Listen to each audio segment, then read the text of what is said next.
And I want to thank Mark. He's been a great Secretary General of NATO. I'm not happy with NATO because of what they did with Greenland. And I'm not happy with NATO because of the fact that they didn't want to help us with the #1 state sponsor of terror. That's Iran.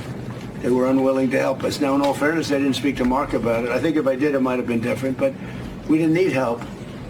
But I was really testing. I wanted to see whether or not they'd be there. And the answer is they were. I spoke to Germany. I spoke to France.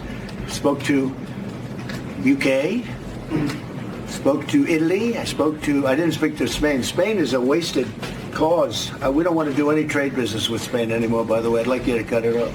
Spain is a terrible partner in NATO. They don't participate, they don't pay. I don't want anything to do with Spain. Cut off all trade with Spain, please, including visits. Okay, we don't want anything to do. Watch them come running back. Oh, they'll come running back. They treat this man terribly.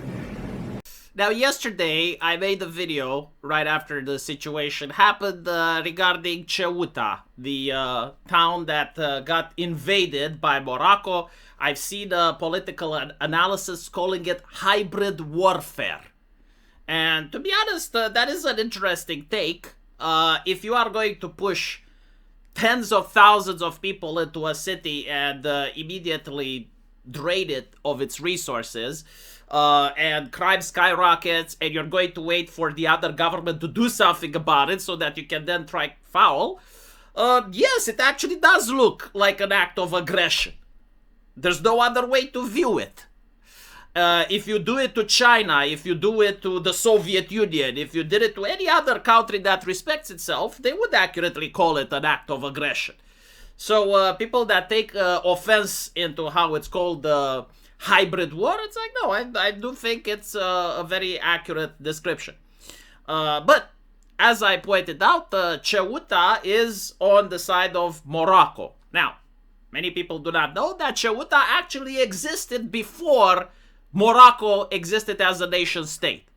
And there is history, rich history between Morocco and Spain where, well, not Morocco, between Spain and Islam, I suppose, where Islamic nations have conquered Spain in the past, right? So they colonized Spain. This shocks and makes a lot of university professors tremble, realizing that the poor minorities are actually able at conquest, just like the white people are. But of course, they weren't able to hold it because they didn't have legitimacy. And so you have the Reconquista happening, a couple of Christian Spanish knights that pushed the Muslims all the way back to Morocco. This is why Spain, throughout history, was extremely religious, fanatically so. And then you also have Spain being extremely leftist, fanatically so. You even had the civil war between the far left and the far right in Spain. Is because this is what happens when you do not like moderation, when you like to go to extremes. Even if going to extremes is understandable, if you become like a huge rock-hard theocracy, your children may actually look at this and find that they're oppressed, that their parents do not know how to have fun, that they're provincial, that they're disconnected from the new generation, and so the children end up being communists, right? And the children of the communists, same thing happens. Like, usually people hate communists and they think that their parents are mentally ill, they're insane, they're an abomination, and so the children become theocratic. So on and so forth, right? Like, Spain usually oscillates between these two. But now Spain is pro-open borders, pro-migration, pro-let's legalize 500,000 refugees. And of course, Morocco is going to take advantage of that. Why wouldn't they, right? Like, if you can just be in Spain and become a citizen and get welfare, like, a lot of people are willing to push their luck. And so they could do this to Ceuta. Now, this is interesting, right? The United States apparently has posted an official statement saying that they have been clear.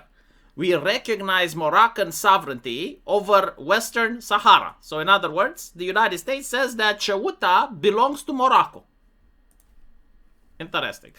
And we support Morocco's serious, credible, and realistic autonomy proposal as the only basis for a just and lasting solution. Any other path prolongs the status quo as unacceptable. This urgently needs solution and will not only bring peace to the region, but prosperity and greater integration to South Africa. This dispute must end now, and the United States will continue to drive progress towards the end. Okay, first of all, when we're talking about international communities, we need to stop caring about morality and about what's right and what's just. And we need to start caring about military, who can defend and who can administer. Right? Like, this is the grown-up stable. This is how they talk at the Pentagon. Everything else is for the public, right? Like a nice story so that the public can sleep nice at night. In reality, what's happening is that the United States is a great empire.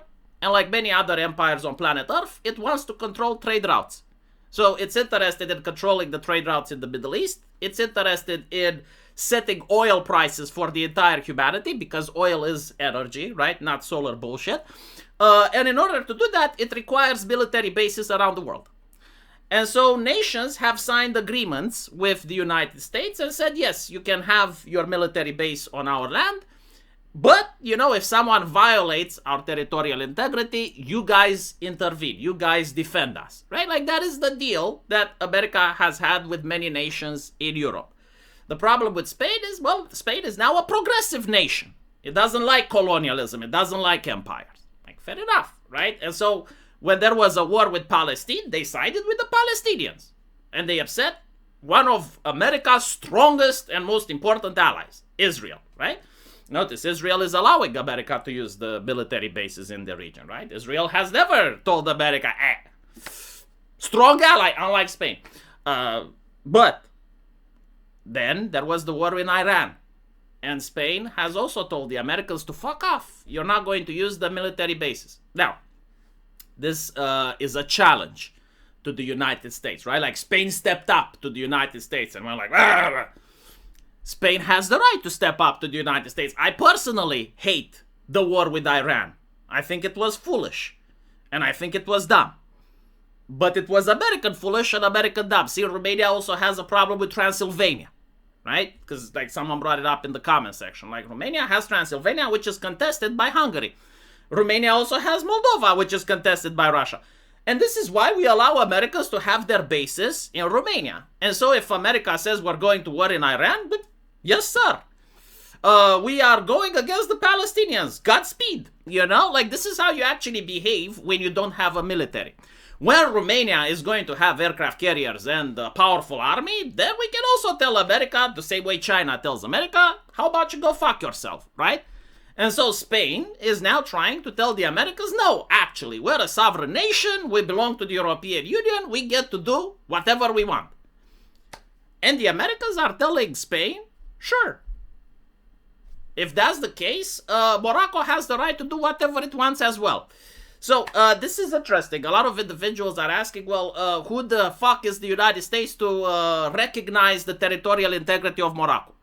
Well, this is a diplomatic way of saying that if Morocco takes Ceuta, the US stands out, right? So, like, if, let's say, Morocco does take Ceuta and NATO starts thinking about, oh my goodness, an attack on one is an attack on all, the United States will say, no, it's not an attack on Spain because we do not recognize Spain's Ceuta belonging to Spain. We think it belongs to Morocco. This is what it actually means, right? Like, this is what this particular statement means. It doesn't mean that America is going to send tanks or foreign aid to Morocco.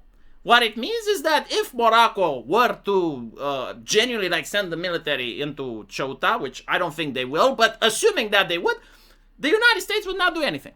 Right? Like, they do not believe anymore that Ceuta belongs to Spain. And this, of course, is done to punish Spain because it didn't allow America to use its military bases.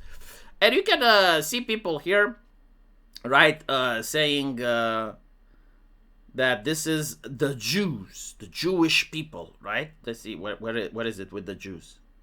The Jews, the white Republicans are no different than liberals, bitching about everyone but themselves.